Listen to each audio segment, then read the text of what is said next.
예배 나오신 모든 분들을 환영하고 축복합니다. 이 시간 우리 마음을 다하여서 하나님을 찬양하며 나아가겠습니다. 모든 영광을 하나님께,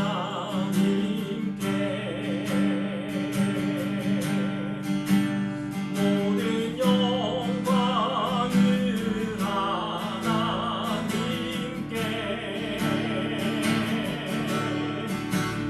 온 마음과 뜻 다해 주사모합니다.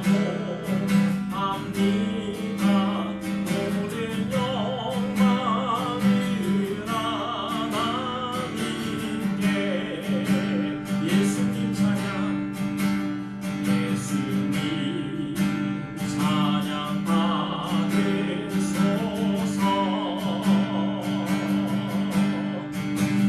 예수님 찬양 받으소서.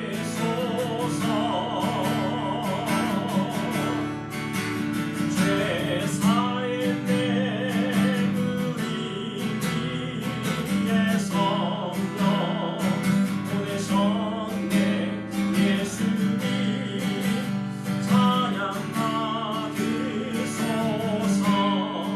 위로의 성령님, 위로의 성령님이시여,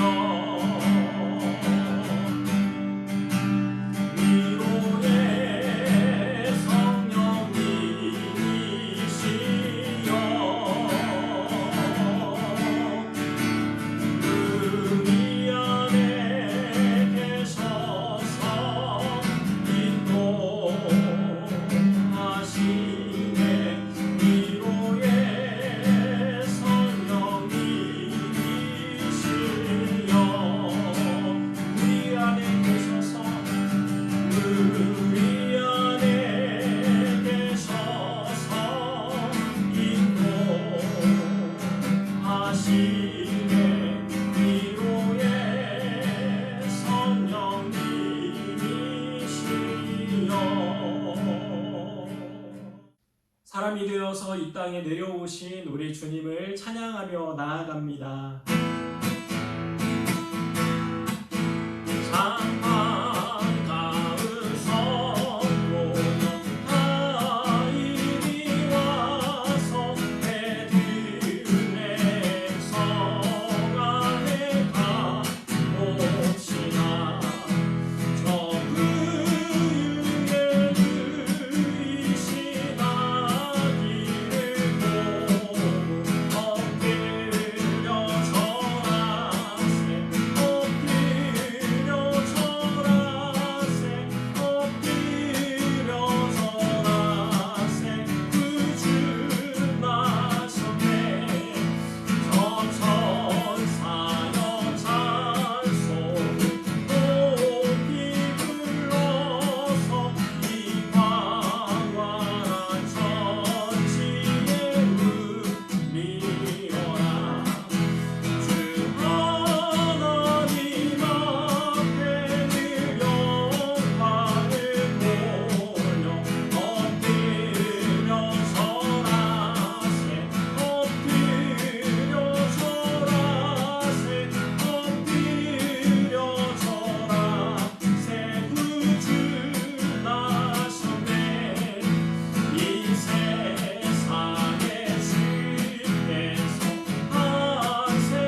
함께 사도신경 하심으로 우리 하나님 앞에 신앙 고백 드리겠습니다. 전능하사 천지를 만드신 하나님 아버지를 내가 믿사오며 그 외아들 우리 주 예수 그리스도를 믿사오니 이는 성령으로 잉태하사 동정녀 마리아에게 나시고 본디오 빌라도에게 고난을 받으사 십자가에 못 박혀 죽으시고 장사한 지 사흘 만에 죽은 자 가운데서 다시 살아나시며 하늘에 오르사 전능하신 하나님 우편에 앉아 계시다가 죄리로서 산자와 죽은 자를 심판하러 오시리라. 성령을 믿사오며 거룩한 교회와 성도가 서로 교통하는 것과 죄를 사하여 주시는 것과 몸이 다시 사는 것과 영원히 사는 것을 믿사옵나이다. 아멘.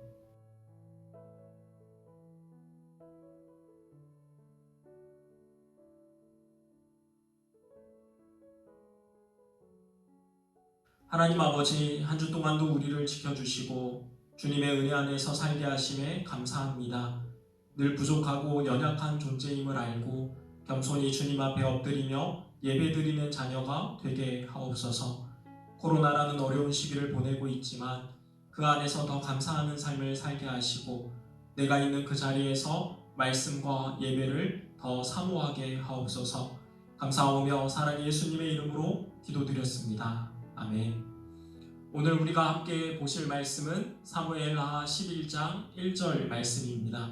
사무엘하 11장 1절 말씀을 우리가 한 목소리로 읽도록 하겠습니다. 다 함께 읽겠습니다.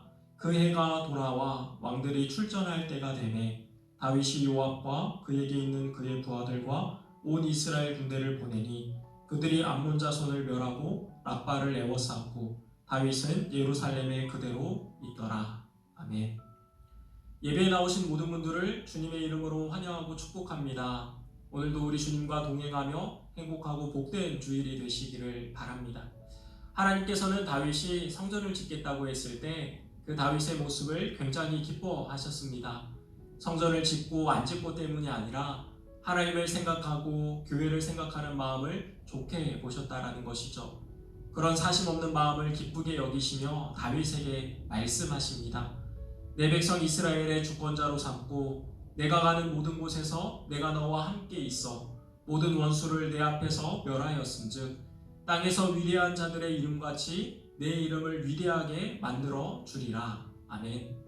그리고 정말로 어느 민족과 싸우든지 하나님께서는 승리를 주십니다. 그런데 성경에 보면 섰다고 하는 자는 넘어질까 조심하라 라는 말씀이 있습니다. 새가 하늘 높이 날 때가 있는가 하면 또 아래로 떨어질 때가 있다라는 것이죠. 그때 마음을 높이며 목이 뻣뻣한 사람이 되어서는 안 되는 것이고요. 다시 마음과 자세를 겸손히 낮춰서 하나님을 바라보는 사람이 되어야 하는 것입니다. 다윗이 승승장구했을 때 그 마음을 잘 다스리질 못하여서 엄청 어려운 일을 당하게 됩니다. 오늘 사무엘하 11장에서는 그런 다윗의 모습을 살펴보면서 성공할 때 조심하라 라는 제목으로 말씀을 함께 나누겠습니다. 1절 말씀입니다. 그 해가 돌아와 왕들이 출전할 때가 되매 우리에게는 익숙하지 않은 말인데 이때에는 날씨가 춥거나 늦은 비가 내리는 밀보리가 익어가는 때가 되면은 전쟁을 좀 쉬었습니다. 우리 같으면 그때의 분위기 그리고 전략에 따라서 추울 때든 곡식을 수확할 때든 상관없이 전쟁을 시작했을 텐데 이때에는 농사의 수확이 전쟁보다 더 중요했다라는 거예요. 그래서 늦은 비가 내리는 3, 4월이 지나서 전쟁에 나가게 되는데 다음 말씀에 다윗이 요압과 그에게 있는 그의 부하들과 온 이스라엘 군대를 보내니 그들이 암몬 자손을 멸하고 랍바를 에워쌌고 다윗은 예루살렘에 그대로 있더라. 다윗이 나가서 싸우는 곳마다 승리를 했었고요.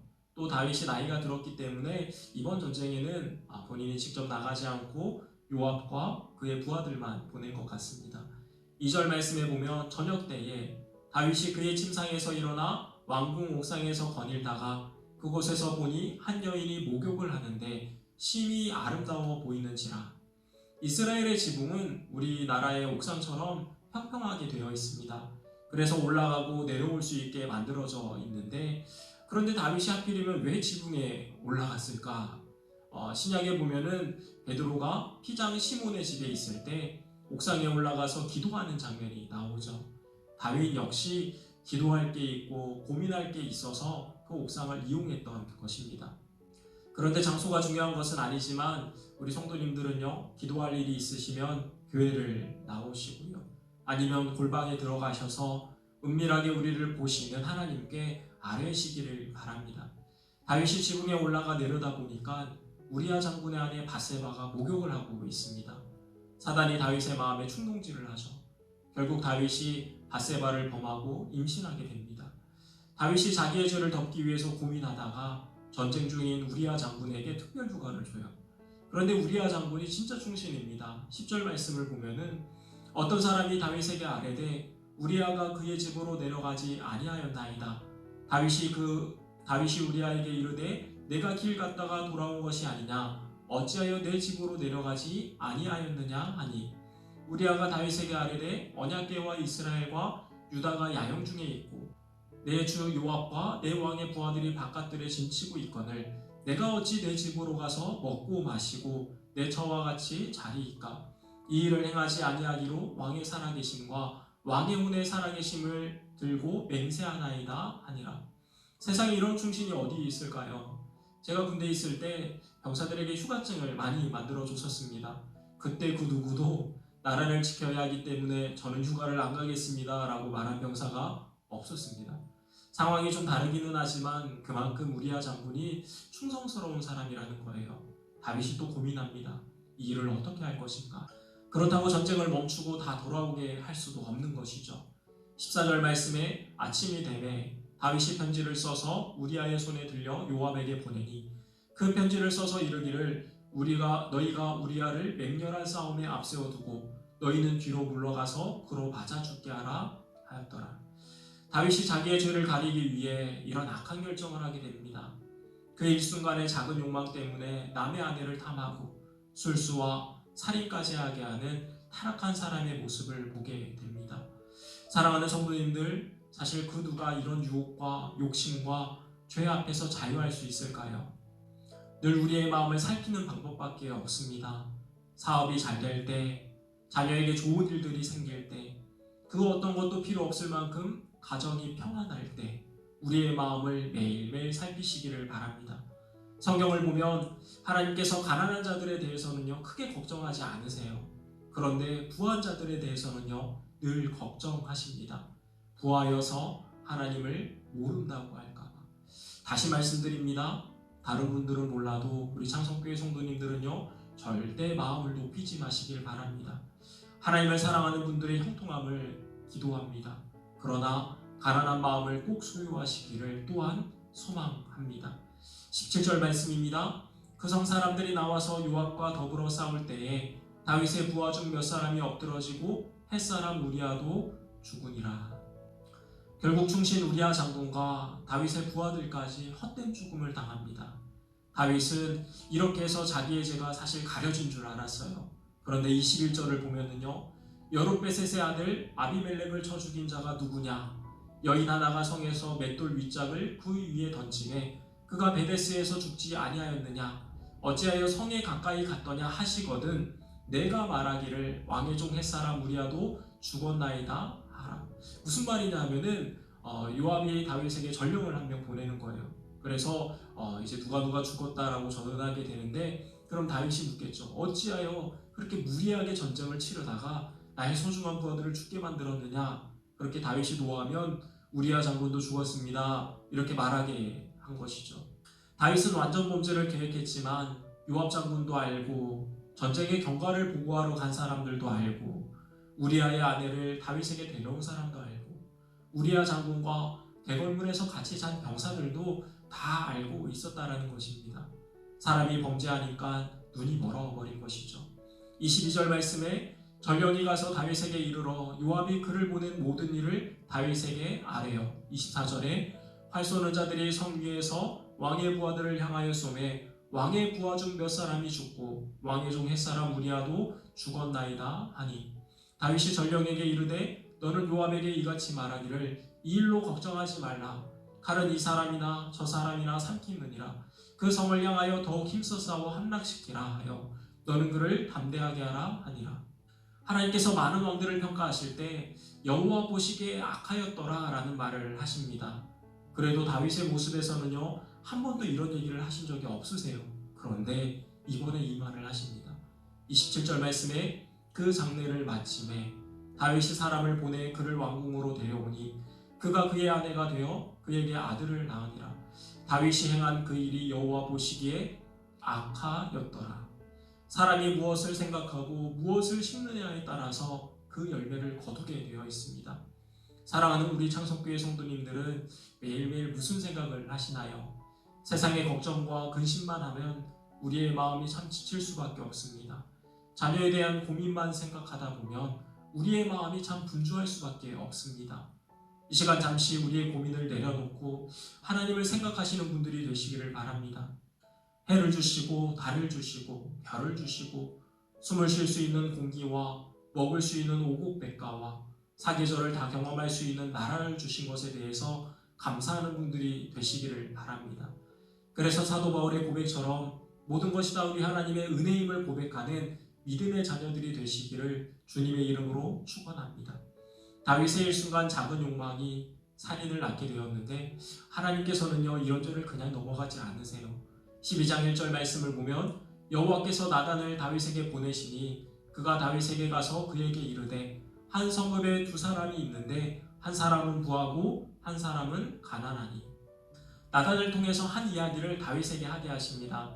한 사람은 양과 소를 많이 가지고 있는 부자이고 또 다른 한 사람은 어린 양 한 마리만 가지고 있는 가난한 사람이 있었습니다. 어느 날 부자에게 손님이 찾아와요. 손님이 왔으니까 자기의 양 중에서 한 마리를 대접하면 되는 것이죠. 그런데 이 부자가 가난한 사람의 한 마리뿐인 양을 잡아와서는 대접을 해버린 거예요. 다윗이 이 얘기를 듣고는 노발대발합니다. 어떻게 내가 살고 있는 이 나라에서 그런 일이 있을 수 있느냐? 그 사람은 반드시 죽어야 할 것이고 내 배를 변상해야 할 것이다. 7절입니다. 나단이 다윗에게 이르되 당신이 그 사람이라. 이스라엘의 하나님 여호와께서 이와 같이 이르시기를 내가 너를 이스라엘의 왕으로 기름 붓기 위하여 너를 사울의 손에 구원하고 내 주인의 집을 내게 주고 내 주인의 아내들을 내 품에 두고 이스라엘과 유다 족속을 내게 맡겼느니라. 만일 그것이 부족하였을 것 같았으면 내가 내게 이것저것을 더 주었으리라.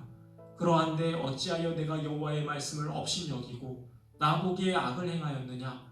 내가 칼로 햇사람 우리아를 치되 암몬 자손을 칼로 죽이고 그의 아내를 빼앗아 내 아내로 삼았도다.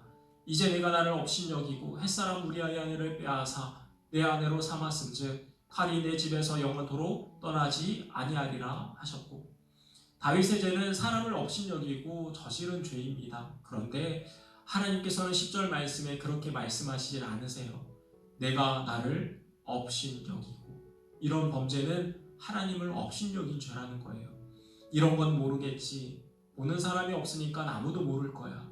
역시 하나님을 업신여기는 죄입니다. 범사에 하나님을 두려워할 줄 알아야 하는 것인데 하나님을 두려워할 줄 모르고 안중에도 없는 행동을 저질렀다라는 것이죠. 이런 죄가 그 전에 엘리의 아들 홈리와 비느하스에게도 있었습니다. 우리는 하나님을 두려워하고 있나요?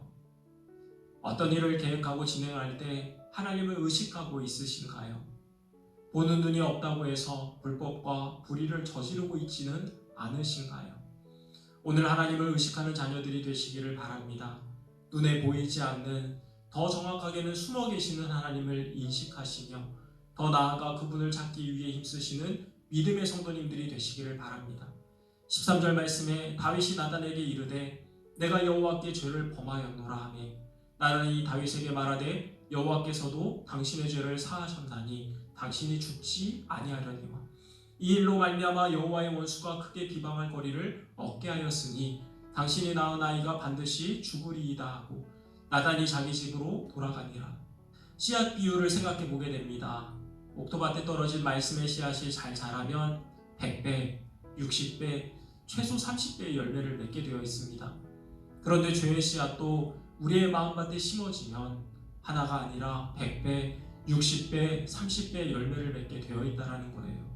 하나님 앞에서 죄를 지어서 받는 그 징계는요, 너무 무서운 징계입니다.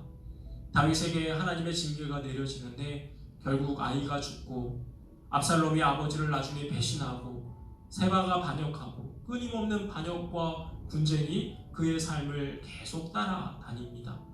죄는 한 번이지만 징계는 한 번이 아닌 거예요. 사랑하는 성도님들, 두렵고 떨리는 마음으로 신앙생활을 하시고요. 죄는 철저히 멀리하시는 분들이 되시기를 바랍니다. 선한 데는 지혜롭고 악한 데는 미련하라. 평강의 하나님께서 우리의 마음과 생각을 지켜주시기를 주님의 이름으로 축원합니다. 정리하겠습니다. 첫 번째로 마음을 높이지 마시고 마음과 자세를 겸손히 낮추시는 심령이 가난한 분들이 되시기를 바랍니다. 두 번째로 사람이 무엇을 생각하고 심느냐에 따라서 거두게 되어 있습니다. 하나님께서 우리에게 주신 것을 생각하며 감사하시고 모든 것이 우리 하나님의 은혜임을 고백하는 분들이 되시기를 바랍니다. 세 번째로 2020년 새해 첫 예배를 드리면서 평강의 하나님께서 우리의 마음과 생각을 지켜주시기를 선포했었습니다. 선한 데는 지혜롭고 악한 데는 미련하라. 사랑하는 창성교회 성도님들의 삶 가운데 하나님의 선한 인도하심이 늘 함께 하시기를 축원합니다. 기도하겠습니다. 하나님 아버지, 우리의 연약한 모습 그대로 올려드립니다. 작은 유혹과 시험에도 쉽게 넘어지고 실수하는 존재임을 아닙니다. 불쌍히 여겨주시며 늘 하나님을 인식하며 말씀과 기도와 성결한 삶을 살아갈 수 있도록 인도하여 주시옵소서. 평강의 하나님께서 우리의 생각과 마음을 늘 지켜주시고 어렵고 힘든 시기를 또한 잘 인내하게 하옵소서. 감사하오며 사랑 예수님의 이름으로 기도드렸습니다. 아멘. 이 시간 우리 다 함께 찬양드리며 우리의 마음과 또 예물을 하나님 앞에 올려드리겠습니다. 온 마음 다해 사랑합니다. 온 마음 다해 주 알기 원하네. 내 모든 삶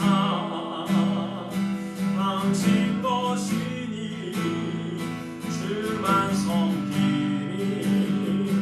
온 마음 다해 온 마음 다해 온 마음 다해 사랑합니다. 온 마음 다해 주 알기 원하네. 내 모든 삶 당신 것이니 주만 섬기니. 온 마음 다해.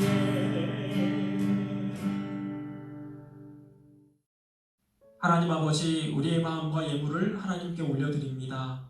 향기로운 삶의 예배가 되게 하여 주시고 드려지는 예물도 사역과 섬김을 위해서 잘 사용되게 하옵소서. 내가 있는 그 자리에서 하나님을 예배하며 찬양할 때 우리의 신앙이 조용히 성장하게 하여 주시고 충동질하는 세상의 소리와 헛된 정보에 우리의 마음을 빼앗기지 않도록 말씀 안에서 기준을 늘 세우게 하옵소서. 사랑하는 차세대 친구들에게 지혜와 총명함을 주시며 부모님의 신앙을 본받아 아름다운 믿음을 소유케 하옵소서. 아픈 가운데 있는 성도들을 굽어 살펴 보호해 주시고 그 믿음의 고백대로 고쳐 주시옵소서. 이제는 우리 구주 예수 그리스도의 은혜와 하나님의 사랑과 성령님의 교제하심이 하나님을 두렵고 떨리는 마음으로 섬기며 선한 데 지혜롭기를 기도하는 모든 성도들 가운데, 가정과 자녀와 하고 있는 일들 가운데, 땅끝까지 나아가 선교하고 있는 사역자들과 선교사님들 가운데 이제로부터 영원토록 함께 있을지어다. 아멘. 예배를 모두 마쳤습니다. 오늘도 주님과 함께 동행하며 또 쉼이 있는 주일이 되시기를 바랍니다.